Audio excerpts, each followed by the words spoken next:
Welcome and thank you for joining today's webinar. Let's celebrate Women's Small Business Month together. Get tips for starting or growing a small business.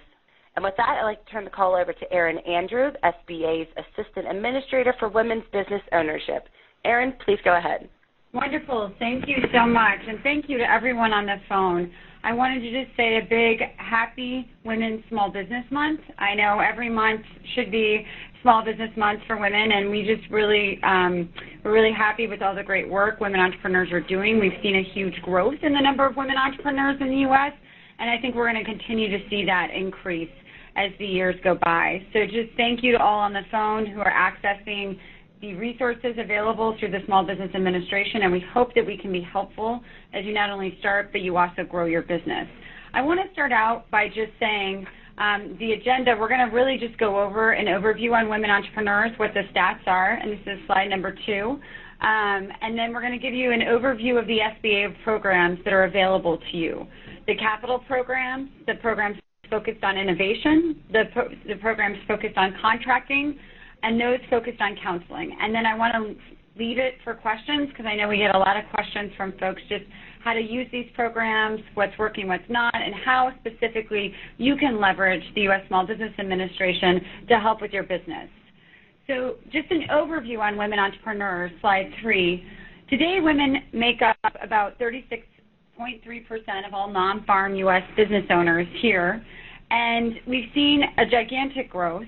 We've seen almost a 27.8% growth since 2007 in the number of women business owners in the United States. And I also like to point out that we've seen a huge growth with Latina business owners. We've seen an 89% growth with Latina business owners, and African American women business owners, we've seen about a 69% growth. So it's a very encouraging, the growth that we've seen in the U.S., and I think one challenge that still exists for a lot of women entrepreneurs is actually growing their business and creating jobs. We do know that roughly 90% of all small businesses, that's about 90% of all small businesses don't have employees. So there's an opportunity to really look at getting more women to think about expanding and growing their business and hiring more people as they continue to contribute to the American economy. There are about 9.8 million women-owned businesses in the country today, and as I mentioned, it's about a 27% increase since 2007. In terms of receipts, generating about $1.4 trillion in receipts, which is really, really great. That's just kind of an overview. I want to now talk a little bit about the programs available, and I'll go into detail about these programs. And the 3 programs we really focus on, but I added innovation in there, but we usually say at the SBA, we say the 3 C's. We have access to capital, access to contracting, and then access to counseling. On the capital side, we have a $90 billion portfolio of loan guarantees through roughly 5,000 lenders. So we do loan guarantees.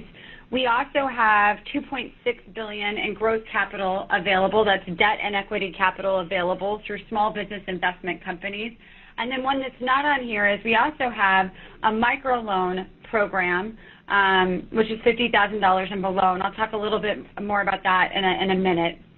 We also work in the federal contracting space. We ensure that 23% of all federal contracts go to small businesses. There is a goal that each agency has that 23% of all federal contracts go to small businesses, and that's roughly $100 billion annually. And as you can see, we have set-aside goals as well. A 5% goal for women-owned small businesses, a 5% goal to small disadvantaged businesses, that's our 8A program, a 3% goal for hub zone companies, and a 3% goal for service-disabled veteran-owned firms. And then finally, counseling. We have about 14,000 touch points across the country that provide free and at low cost counseling and training, and we serve about 1 million entrepreneurs every year. We have 116 women's business centers. We have 1,000 small business development centers and 12,000 SCORE volunteers. And we have 68 field offices, and those 68 field offices are federal government employees that work with our banks in those local areas with these resource partners to really provide entrepreneurs with the guidance they need to navigate the SBA programs on the ground. So let's start out with the access to capital space. And I mentioned we have our loan guarantee program, and then more of a direct loan. We work through intermediaries as well, but it's a little bit more of a direct loan on our microloan side. On the loan guarantee programs, we have what is called the 7A loan, and our 7A loans are working capital loans. Those go up to $5 million, and they do that with no floor. And then our 504 loans are for machinery and real estate, and those go up to $5 million. After the passage of the Small Business Jobs Act in 2010, those limits were increased to that $5 million mark. I will say we have made some changes, and I'm going to talk about that in a little bit, to the underwriting of our smaller dollar loans that really has helped women access more financing with SBA affiliates. Next, our kind of direct loan program, our microloan program, which is $50,000 and below, and women make up roughly 51% of our microloan portfolio. On average, those loans, even though they max out at $50,000, on average they're $13,000 to $17,000, and we have intermediaries across the country that provide those microloans, and they're mission-based loans. So the credit record, there's a little bit more flexibility with the microloan program compared to the 7A and the 504 loans. And the rates vary depending on, and there are limits within the rates, but the rates vary depending on the actual lender. You can find out more about our loans at sba.gov/loans. That's sba.gov/loans. The one thing I did want to talk about, if you go to the next slide, this just goes into a little bit more detail for those that might want it. We have made some changes in the underwriting of our smaller dollar loans that has made a significant increase for women in terms of accessing those. We find that women, right now, when you look at the industry breakdowns for women entrepreneurs, there's a lot in the administrative services and the healthcare industry and other industries. And as I mentioned, women make up about 51% of our microloan portfolio, but less than 20% of our 7A working capital portfolio. So there's sort of a gap in the marketplace. So over the course of the last few years, we've really been looking at how to make changes to get more of those smaller dollar loans out into the market. And that's really benefited women, because oftentimes a woman might get a $49,000 loan, and then need to maybe just access $100,000 or $150,000. But for banks, oftentimes, because they have to pay a fee, and because there's also a fee to the borrower to use the SBA guarantee, there's more of an incentive to do fewer larger dollar loans. So what we found was, if we were able to do a reduction in that fee and zero out that fee, there was more an incentive to actually get some of those smaller dollar loans out into the market to support women entrepreneurs and others trying to access capital to sort of fill that gap. Since those changes, and if you go to the next slide, slide number 7, since some of those changes, and these are some additional changes that we've made, we've seen a 42% increase in the number of loans to women entrepreneurs. So we continue to look at how do we really help those that are trying to access the SBA loans, and where have some of the challenges and barriers existed. We had a credit scoring tool that we introduced. We also introduced LINC, L-I-N-C, and you have the link there that you can go to, sba.gov/tools/LINC. And this is, our administrator likes to say, kind of the Match.com for lending. So it allows SBA lenders to put themselves on LINC, and then potential borrowers can access LINC, and they can be connected with those potential lenders. So it's just another opportunity, and for women entrepreneurs, this is, access to that network is always, can sometimes be a challenge. So this just kind of helps alleviate a little bit that access point, allowing them to do it online at any time. And then we also have SBA One, which is a single platform that streamlines SBA's core services, making it easier for our lending partners to process loans and hopefully speeding up the time to process those loans. And then I mentioned the fee reductions, and we've seen a really positive impact of those fee reductions on women specifically, as well as other individuals accessing SBA loans. So let's go ahead and move to the next slide. And so SBA in the access to capital space, not only do we just do debt, we also have debt and equity. And our Small Business Investment Company program is the largest fund-to-funds program in the country. And we essentially provide funding, matched funding, to investment, to investors who are trying to get capital into the hands of entrepreneurs. And that can be through straight debt, it can be convertible debt, or it can just be straight equity. So this is a little bit of an overview of our SBIC program. It's just another tool in the toolbox, and it's very much focused on those high growth entrepreneurs. So it might be, and we talk a lot about, whether it's e-commerce, IT related. There are some industries that sometimes it can be harder to get an SBA loan in because of the collateral requirement, and the collateral requirement sometimes can be an investment in software or another thing. So the SBIC program is a great opportunity for those high growth companies really trying to get investment elsewhere and might not be able to get the loan guarantee or even just a conventional loan from the bank because of the collateral requirements. So that's just another example. Let's move to slide number 9, which is sort of the innovation, and I snuck this into our 3 C's because I wanted to mention some of the other services that SBA provides and that are available to women entrepreneurs. On the innovation space, we've been doing a lot, and we've really worked with our SBIR program. And the SBIR program, we work with different agencies across the federal government, and roughly 3% of their research budget is set aside to put out as grants to small businesses trying to meet the needs of that specific agency. So an agency will have a need that they'll put out and they'll advertise it, and people can apply for the SBIR grant, which starts at $150,000, and it's a 3-phase grant process, and respond to that need with the solution they have as their business.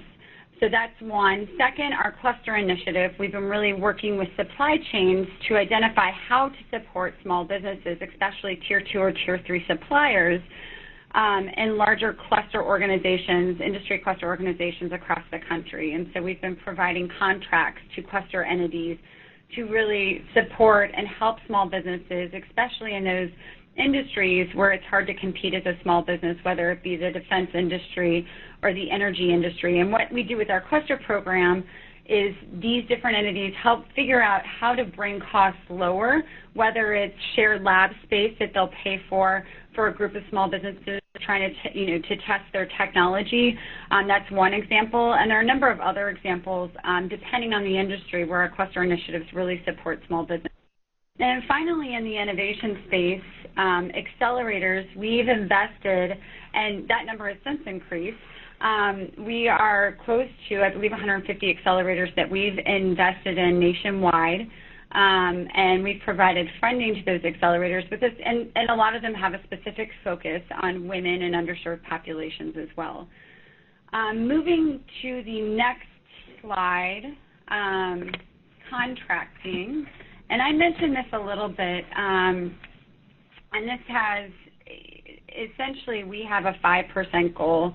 And I'm just showing in 2013, our goal was 5%, and we were at 4.32%. This most recent year, for the first time, in 2015, we actually made the 5% goal, which has been really great for a lot of women-owned small businesses. I hear often 5%, that seems really low, considering that women make up about 30% of the small businesses in this country. And yes, we look forward to doing more, and we look forward to kind of exceeding that goal in the future. but we really were trying to meet the 5% goal and working with the different agencies to ensure that we would meet that goal in this past year. Additional resources, if you want to learn more about our set-aside program for women-owned small businesses, we have a special set-aside program in different NAICS codes. You can go to sba.gov/WOSB. We also have a new portal, which is a certified portal for the Women-Owned Small Business Contracting Program that you can find on the sba.gov/WOSB website. And federal government contracting is a really important thing to think about. When we talk about contracting, I also like to mention don't only think about the federal government market as a marketplace, also think about international markets, and this is outside of the government contracting space, but really looking at not only private sector markets, but international markets. We do know that women who have employees on average have revenues of $1.1 million, but women who have employees and export have average revenues of over $16 million. So really look at international markets if you haven't already. Also look at the federal government as a potential market if it makes sense for your business. And then, of course, those private sector supply chains, you can get certified as a woman-owned small business. So moving down, we'll skip over slide 11. Moving to slide 12, this is just an example of the network that we have of resource partners under our counseling umbrella at the Small Business Administration. We provide grants to these resource partners. So depending on where you are geographically, if you can't physically get to one of these centers, you can get counseling via phone and video conference oftentimes as well. So that's just an example of the footprint we have across the country. One other thing that I did want to mention, we did have Innovate Her Business Challenge as well out of this office, and we are hopefully going to have an announcement on that coming up. I'm not going to get into the details of that on this call right now, but we are looking forward to our third year of the Innovate Her Business Challenge. And that business challenge is really focused on products and services that impact women and working families.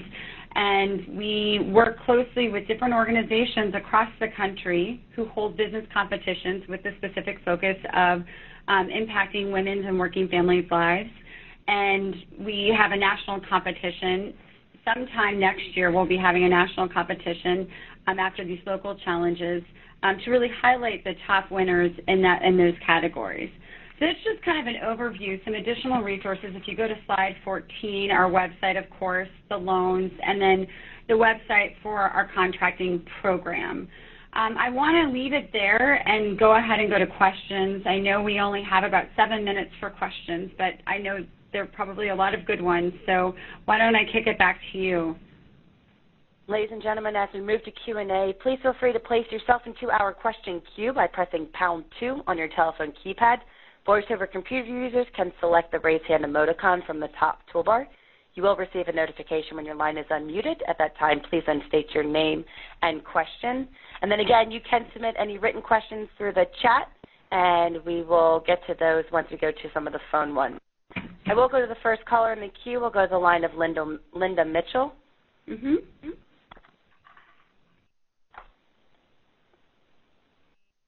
Linda, your line is unmuted. Please go ahead with your question. I'm sorry, I hit the wrong button. You can mute me back. I don't really have a question. Okay, not a problem. We'll go to the next caller in the queue. We'll go to Shatika Parker.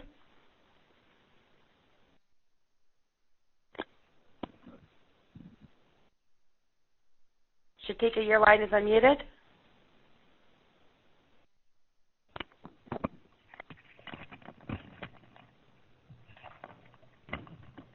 Okay, we will go to the next caller in the queue. Just a reminder, please press #2 if you would like to ask a verbal question to the speaker. We will go to the line of Annette Sterling. Hi, can you hear me? Yes, we can. Hello? Oh, hi. My question is, how is it determined the value of the loan? Say if I applied for one of these loans at $50,000 for capital software and things, who determines the amount of the loan, and how is that determined? Yeah, it's determined if you're doing a loan guarantee. If it's a working capital loan through the bank, it's determined by the bank. Oftentimes they'll ask for your business plan and your budget, and you'll have the ask specifically the amount you need, and they'll look at the collateral you're willing and able to put, to bring to the table, and it's kind of a discussion that way. But the SBA, we determine what the limits are of the program. Like I mentioned, it's not going to be above $5 million. And it's not going to be about $50,000 for a microloan, but the bank really works with the borrower to determine what makes the most sense. So what makes an SBA loan, is it the backing of SBA that is more flexible versus me just going to a bank? So if you can get, and I always say this, if you can get a conventional loan, you should absolutely get a conventional loan. The guarantee is there for those loans that just miss the conventional loan bar. A bank might say, here is sort of a risk profile, and this is right below the risk profile I have an appetite for as a bank. I can use the SBA guarantee, and that guarantee will mitigate the risk on behalf of the bank. So it's really to help those right on the margins get that loan. Okay. Thank you. Yes, thank you. We will move to the next call in the queue. We'll go to the line of Helen Walby. Hello, can you hear me? Yes.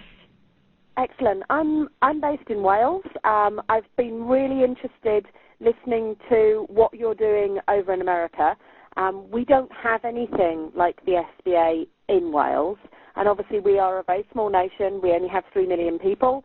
What particular international learnings could we take away from your experience of the SBA, particularly focused around women?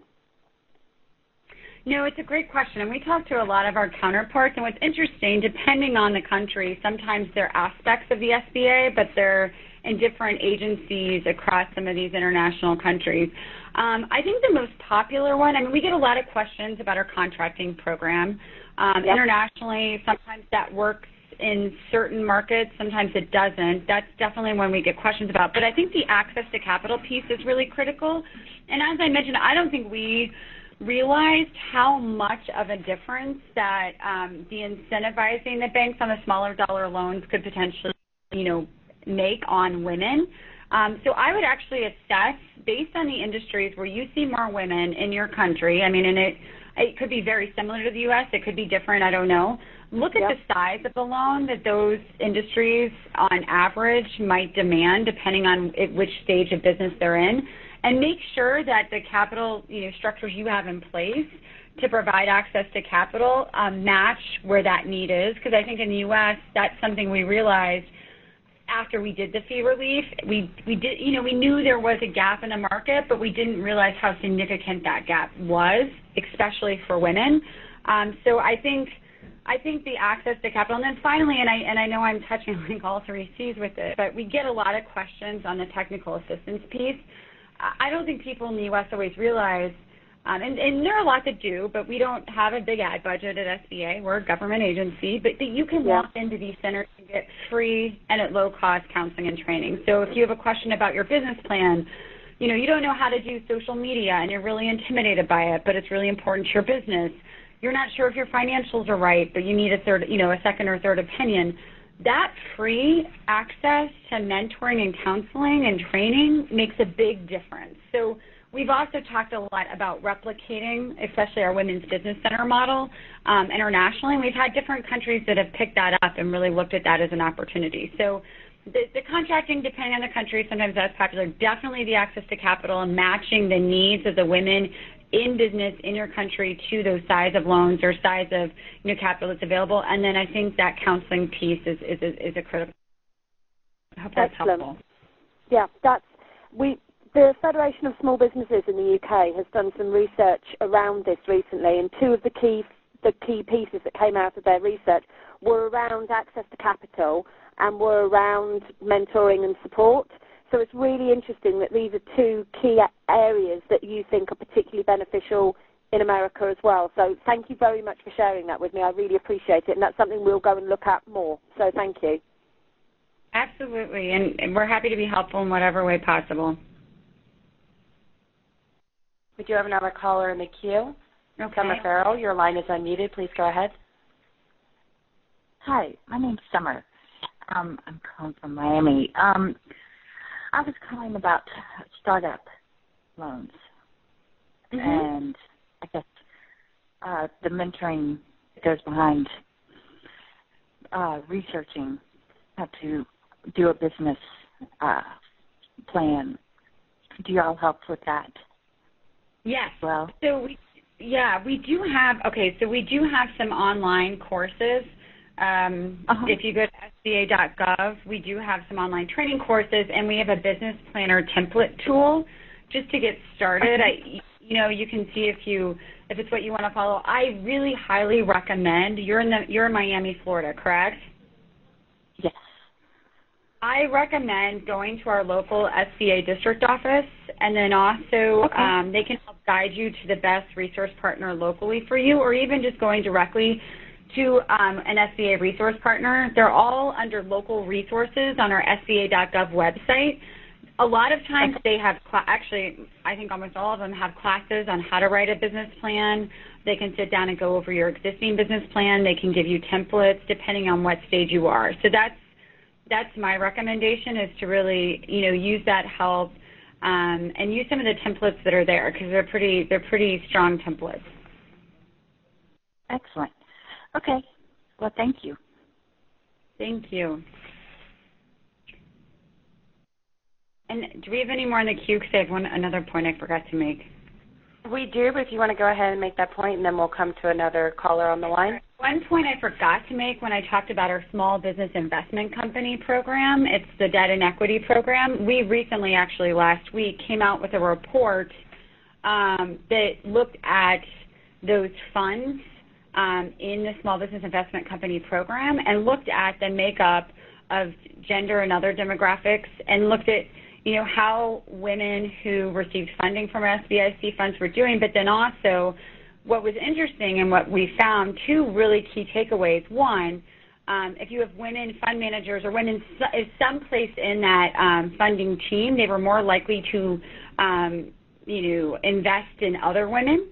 So that was one takeaway. And the second takeaway is women that received funding from our SBICs performed just as well as their male counterparts. So those were two key findings that I just think is really important when you talk about, the venture and equity side of things and how women are doing. That report was very telling, and I think was a really great opportunity, because the SBIC fund data was much more transparent, because it's a public, they're receiving public funding, that it helps break down sort of the opaqueness in the investment space sometimes, and provides some really telling results for women entrepreneurs and also women in the investment space. So I'm ready for another question. We'll go to the next caller in the queue. We'll go to the line of Jennifer Sullivan.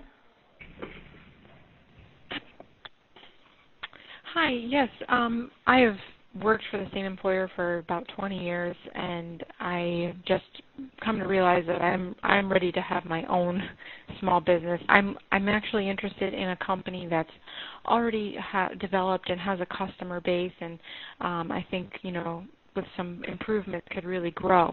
But never having been involved in a small business, I'm not sure where to start as far as getting the capital needed to fund the sale and have the cash capital on hand. And I've been hearing I need like a 30% down payment, which I just didn't know if there's any way around that. I mean, you don't need 30% to buy a house. I can't see needing that much to buy a business either, and I just didn't know if there was any alternatives to that.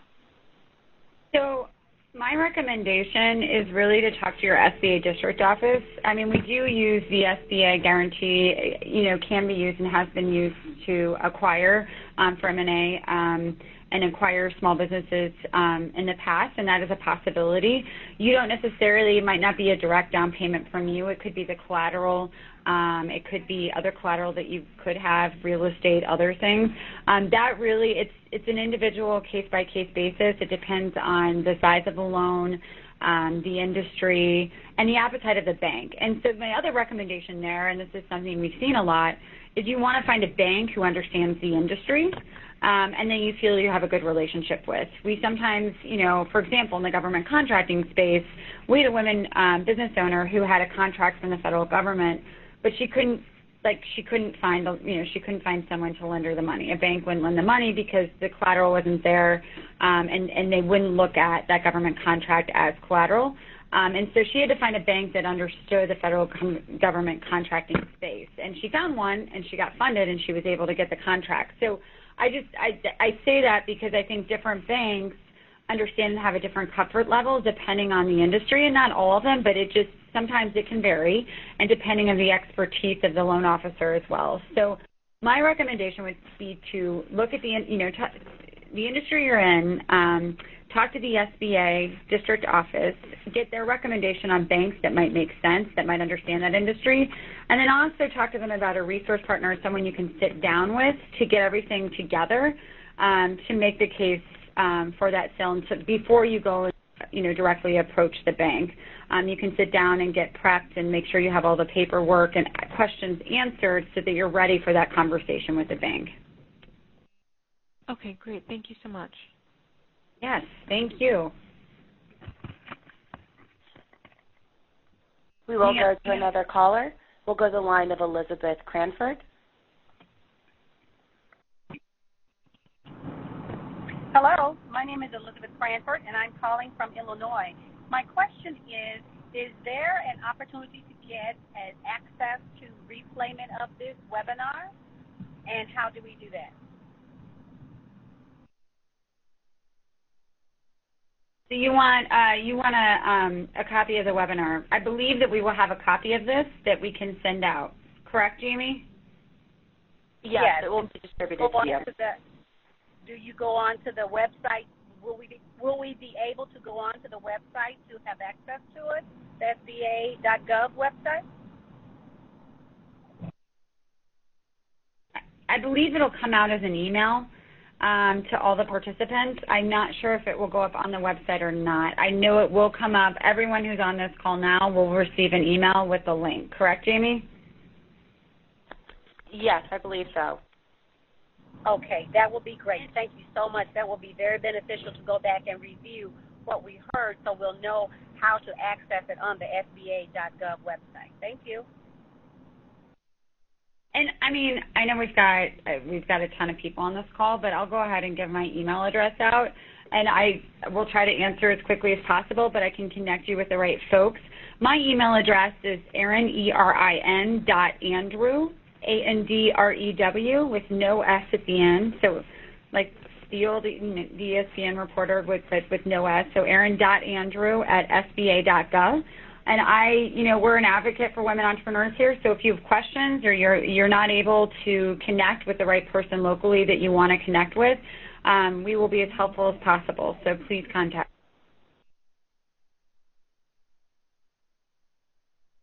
Any other questions? We will go to the next caller in the queue.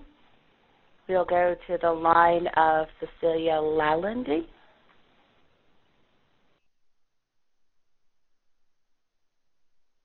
Hello. Can you hear me well? Yes. Okay, thank you. My name is Cecilia Lalinde. Can you let us know a little bit more about the microloans, please? Yes, the microloan, so we work through intermediaries. So we provide the funding to intermediaries, and those are local mission-based lenders that are nonprofits. And the microloan is $50,000 or below. And like I mentioned, on average, it's $13,000 to $17,000. The interest rates, we have kind of a limit on the interest rates, but there's a little bit, they can be a little bit higher than our 7A because they're usually looking at a little bit of a higher risk profile, sometimes, not always, because they're mission-based. And it very much depends on the intermediary to set those. So if you go to the SBA.gov/loans website, you can find the list of those local intermediaries in your area. If you don't see one in your area or if you don't see one in your state, please contact the SBA district office. Like I mentioned, if you might not need the microloan, you might want to look at the 7A loan, and because it's easier to get that working capital loan at a lower dollar amount now, it might make sense if you are able and your financial profile lends itself in that direction, you could get a 7A loan close to the same amount as a microloan. It just very much depends. So my recommendation is to talk to the district office about what your needs are for your business and what you're looking for, and they can help put you in touch either with a microlender or also, a 7A lender that might make sense. Okay, thank you. If you don't mind, I have another question, please. How do we have access to the counseling that you mentioned before? So if you go to our website again, SBA.gov, there's a local resources tab at the top of the page, I believe. I think it's at the top of the page. And you click on that, you can put your state in, you can find your state, and what will be listed is the district director, and that is the district office is an SBA. Those are SBA employees, federal government employees on the ground. They can help point you in the right direction, maybe to the right resource partner you should go to, but it also lists out all of those resource partners, those counselors that we provide grants to locally. So you can go directly to one of those as well. There's their phone numbers and email addresses, so feel free to reach out. And we provide the grants. A lot of times in your local community, you might recognize the organization that hosts that grant. For our small business development centers, they're universities and colleges and community colleges. For our women's business centers, they're nonprofit organizations that oftentimes provide additional wraparound services for women. SCORE is our mentor network, and they not always, but sometimes and oftentimes can be co-located at the SBA district office. And those are folks that, want to get back and have owned a business at some point and provide mentoring and help based on their own experiences, help a business owner who's trying to start or grow. And then our Veterans Business Outreach Centers actually are very focused on the veterans population and what they'll do. If you are a veteran, I highly recommend going to a Veterans Business Outreach Center because they can guide you in the right direction and help point you to the right resource partner as well based on your needs. And also talk about some of the other programs that are available at the SBA for veterans and at other agencies. I hope that was helpful. Thank you very much. Yes. Okay, yes, thank you. We will move to the next caller in the queue. We'll go to the line of Ella Carter. Hi, Ella. Good afternoon. My name is Ella Carter, and I'm calling from the Atlanta metro area. You mentioned earlier a place that we could go to get templates and things regarding business plans and things like that, and I missed that information. Can you give that to us again, please? Yeah, absolutely. So there are two places. Go ahead, if you want to just start out on your own and look at the SBA.gov website, we have some online courses available. There's a little training portal on the SBA.gov website. There's a training tab.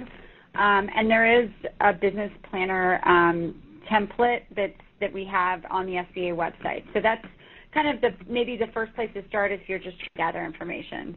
Once you kind of collect your thoughts and you have an idea of what you want to start, and you try to pull some notes together for that business plan, the resource partners that I just mentioned before to the earlier caller have classes on how to write a business plan. They also provide templates. They can work with you and sit down on one-on-one counseling if you've already written your business plan and you need to talk through it. So I would look not only on the SBA.gov website, but also once you've done that, please meet with one of our SBA resource partners. And that's on the local resources tab on the SBA website. Okay, excellent. Thank you so much. No, thank you. And Erin, before we go to the next caller in the queue, we have had a couple people chat through. If you could please repeat your email address. Oh, yeah. And if I get it, I know we've got a ton of people on this call, so I'm going to try to respond as soon as possible to all your emails. It's Erin, E-R-I-N, .Andrew, A-N-D-R-E-W, so Erin.Andrew with no S, at SBA.gov. And if you can't find what you're looking for on the SBA website, let me know. And if you are trying to connect and you haven't heard back or weren't able to connect with a local partner, please let me know, and we'll follow up with all of that. And if you have questions on government contracting, on access to capital, we can kind of connect you with the right people. Okay, great. And for all those connected on the web, we have sent the email address through the announcement, so you have that as well. We will go to the next caller in the queue. We'll go to the line of Sarah Stitt. Hi, Sarah. Hi. Can you hear me? Yes, I can. Okay. My question really has already been answered because I was looking for a copy of the, if I would be able to get a copy of the webinar that we're currently in, and you've already answered that, and you've also given me the email address. So I have information that I was wanting. So thank you so much for this. Hey, wonderful. And information. Yeah, well, thank you and good luck, and let us know what we can do to be helpful. And the one, I do want to mention this because I do get the one search term we get at SCA, the number one search term always is grants. Do you have grants for small businesses? And I just want to answer that really quickly too for folks on the phone. We do not have grants we give directly to small businesses. Some local governments do direct grants. There are some foundations and nonprofits. We at SCA do not have direct grants. The only grants we have are the ones that we provide to those resource partners, the Women's Business Centers, the Small Business Development Centers, SCORE, and the Veterans Business Outreach Centers. But we do have loans. So it's debt. It's either the microloan or the loan guarantee or the SBIC program in terms of capital. I just wanted to let everyone know that. And I think, and also thank you all for your time. I know we were supposed to end at 3:30, but we're going to go close to 4 if there are enough questions. We want to make sure we answer all of your questions. We will go to the next caller in the queue. We'll go to the line of Jackie Hightower. Hello. Hi, Jackie. How are you? I'm well. How are you? Good, thank you. I am in Dallas, Texas, and I have a question about there are a lot of, homes that need to be refurbished and utilized. Now, how do you go about getting all that information together to qualify for what is the maximum for that kind of a loan to flip houses, to refurbish, and make them safe again?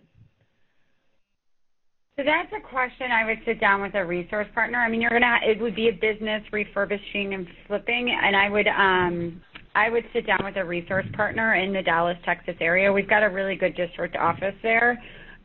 Reach out to them and ask them which of the resource partners in that local area specifically works in the real estate space, potentially, flipping houses. And if they have some good counselors, might have example business plans, or there could be some courses. And it depends. Like, the resource partners really design courses locally depending on the local need.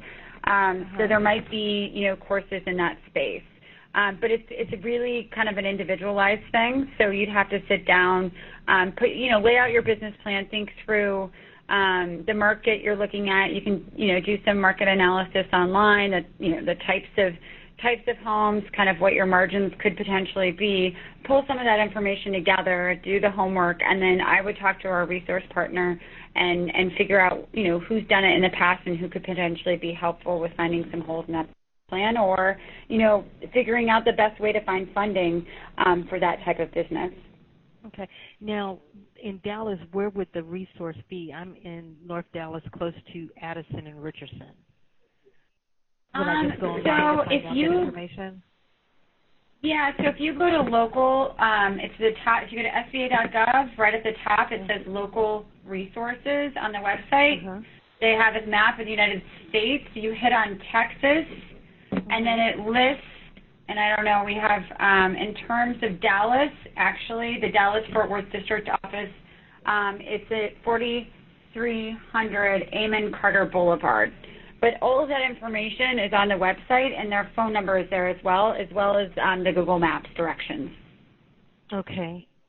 Thank you. A lot of my questions have already been answered. So, hey, good. We're here to answer questions. We want We want other women on this call to be successful as they start and grow their business, so we want to answer your questions. Yeah, this has been awesome, and thank you so much. Oh, thank you. Thank you for all you're doing. All right. We will go to the next caller in the queue. We'll go to the line of Priya Kastori. Yes, thank you. Hi, Priya. Hi, and thank you very much. I really very much appreciate all the service you guys do from at SBA for Women.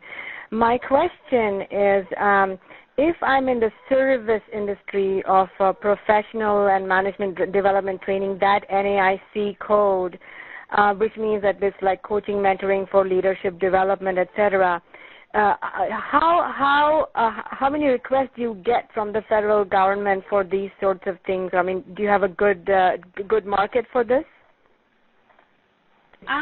That honestly, I wish I could answer that question. I don't know off the top of my head. What I would do is you can find where the potential opportunities are and see how many are listed within your specific NAICS code.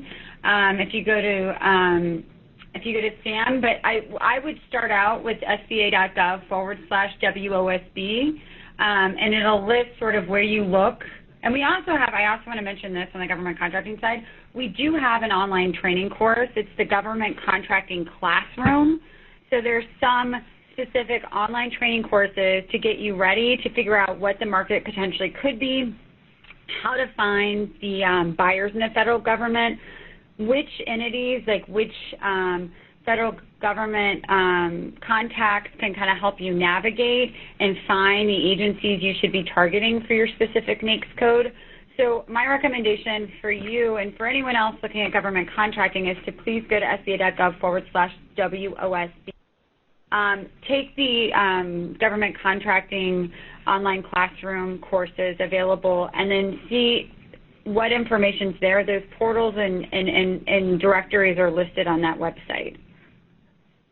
Okay, and then so this is how would I know which entities are looking? Is there a website that actually lists all the people looking for services such as this? Yes, that is on, here, I'm going to give it to you right now. If you go, I just wanted to make sure. It's on, I'm trying to find really quickly. If you go to the portal, it's right here. If you go to sba.gov/WOS, it lists you right to that directory. Okay.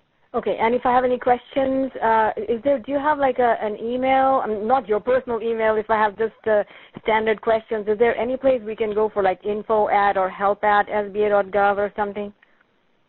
Yes, you can go, the website is actually on that website too. Oh, perfect. Like there's okay.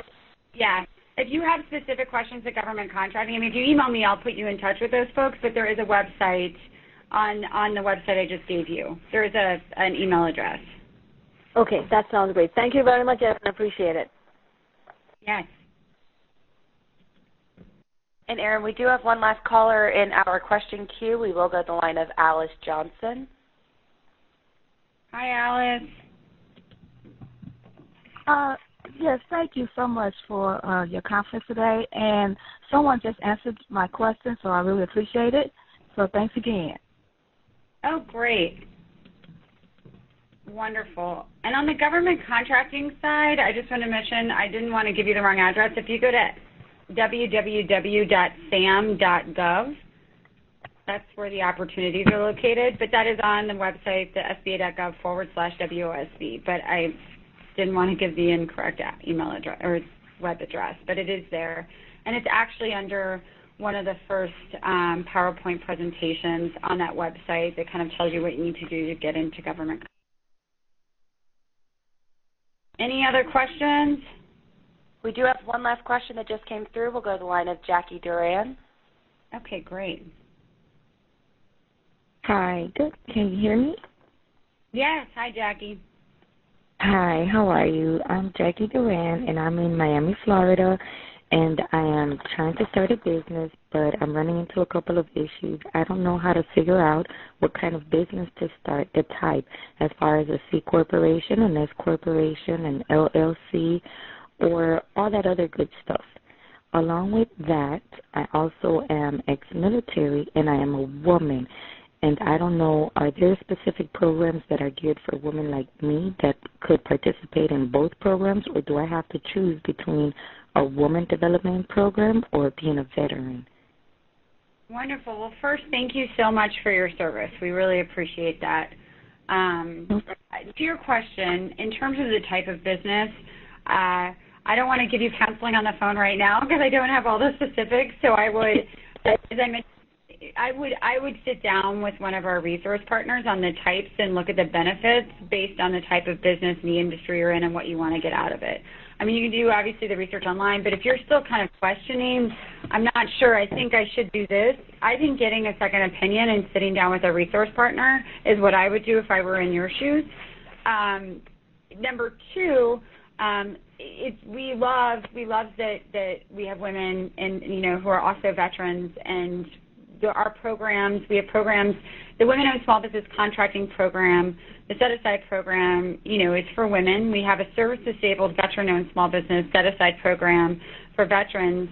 I always say in the government contracting, we can double, triple, quadruple count. So I kind of call it the unicorn if we have someone who qualifies under the Service-Disabled Veteran-Owned Small Business Contracting Program, the Women-Owned Small Business Contracting Program, the HUB Zone Program, and the 8A program. For a contracting officer, they get to count all those goals with one contract. So I do point that out for folks doing government contracting. If they're trying to decide to do one or not to do another, it can be helpful in that regard. But I would also sit down, with a resource partner, with your district office to get guidance on that.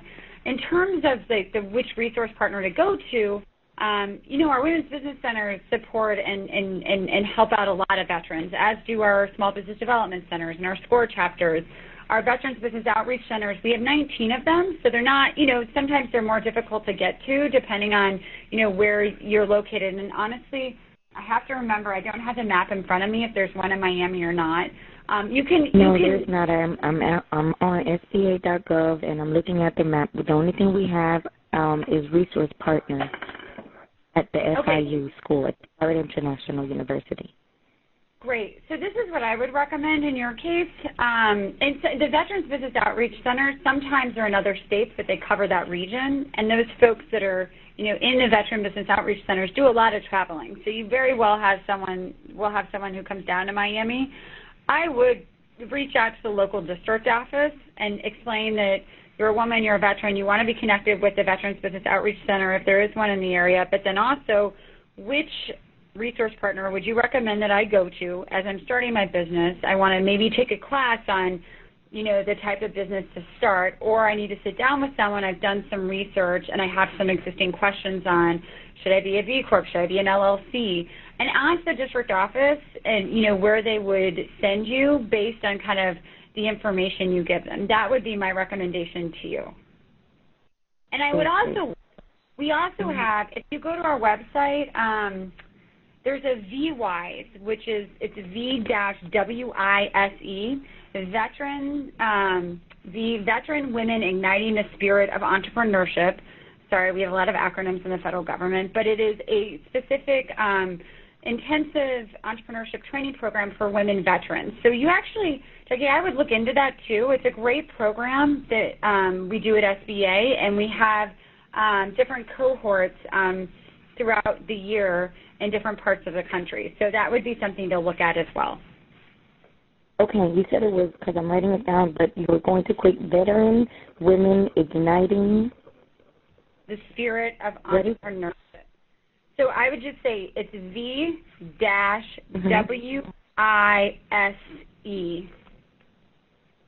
Perfect. Got it. VWISE. And we have a veterans page on our website as well. It's sba.gov/veterans, and it has the VWISE link there. But that's a great program if you're a woman veteran. Yes. Yes.